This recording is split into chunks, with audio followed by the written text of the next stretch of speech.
Andhra Pradesh deputy chief minister power star Pawan Kalyan గారు నటించిన చారిత్రక చిత్రం హరిహర వీరమల్లు 200 కోట్ల రూపాయల గ్రాసు సాధించే దిశగా పరుగులు తీస్తూ బ్రేక్ ఈవెన్ కు అతి దగ్గరలో ఉంది.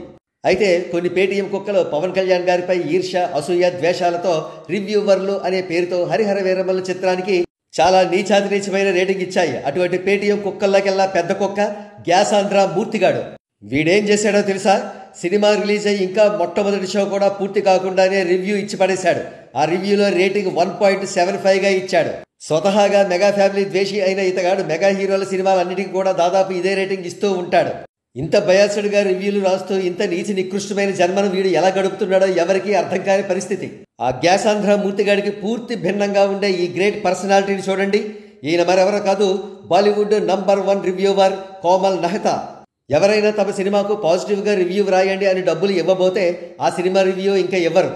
Times of India, times now వంటి నేషనల్ మీడియా హౌసెస్కు రివ్యూలు రాసే ఈయన అమితాబ్ బచ్చన్ గారి కాలం నుండి కూడా మోస్ట్ ఫేమస్ రివ్యూ రైటర్, మరి ముఖ్యంగా మోస్ట్ జెన్యూన్ రివ్యూవర్.